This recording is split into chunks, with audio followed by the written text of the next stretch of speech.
ആഗോള അയ്യപ്പ സംഗമത്തിന്റെ ചെലവ് കണക്കുകളെ ചൊല്ലിയുള്ള വിവാദങ്ങൾ തിരുവിതാംകൂർ ദേവസ്വം ബോർഡിനെ പ്രതിക്കൂട്ടിലാക്കുന്നു. പരിപാടിയിൽ പങ്കെടുക്കാത്ത ഭജന സംഘത്തിന്റെ പേരിൽ ലക്ഷങ്ങളുടെ ബില്ല് മാറിയത് ഉൾപ്പെടെയുള്ള ഗുരുതര ക്രമക്കേടുകളാണ് ഇപ്പോൾ പുറത്തുവരുന്നത്.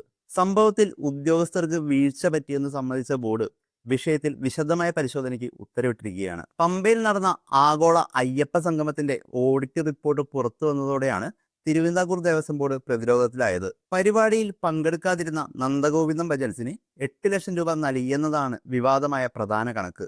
ആദ്യ എസ്റ്റിമേറ്റിൽ ഈ സംഘത്തിന്റെ പേരുണ്ടായിരുന്നുവെങ്കിലും പിന്നീട് ഇവർക്ക് പകരം ക്ഷേത്രവാദ്യ കലകളാണ് നടന്നത്. എന്നാൽ ഈ മാറ്റങ്ങൾ ഓഡിറ്ററെ അറിയിക്കാതിരുന്നതാണ് പിശകിന് കാരണമെന്നാണ് ദേവസ്വം ബോർഡിന്റെ വിശദീകരണം. അതേസമയം ഗായകൻ ഇഷാൻ ദേവ് പരിപാടി അവതരിപ്പിച്ചതിന് 8 ലക്ഷം രൂപ ആവശ്യപ്പെട്ടിരുന്നുവെങ്കിലും 4 ലക്ഷം രൂപയാണ് നൽകിയെന്നാണ് പുറത്തു വരുന്ന വിവരം. തിരക്കിട്ട് കണക്കുകൾ തയ്യാറാക്കിയപ്പോൾ സംഭവിച്ച സാങ്കേതിക പിഴവാണിതെന്നും ബില്ലുകളിലെ മാറ്റം കൃത്യസമയത്ത് റിപ്പോർട്ട് ചെയ്തില്ലെന്നും ബോർഡ് പറയുന്നു. സംഭവം ഗൗരവമായതോടെ ഈ മാസം 17-ന് ദേവസ്വം ബോർഡ് അധ്യക്ഷൻ അടിയന്തര യോഗം വിളിച്ചു. കരാർ ഏജൻസിയെയും ഓഡിറ്റ് സ്ഥാപനത്തെയും നേരിട്ട് വിളിച്ചു വരുത്തി രേഖകൾ പരിശോധിക്കാനാണ് തീരുമാനം. അതിനിടെ സാമ്പത്തിക ഇടപാടുകൾ കൈകാര്യം ചെയ്തത് ബോർഡാണെന്നും അവർ തന്നെ മറുപടി പറയണമെന്നും ദേവസ്വം മന്ത്രി VN വാസവൻ വ്യക്തമാക്കി.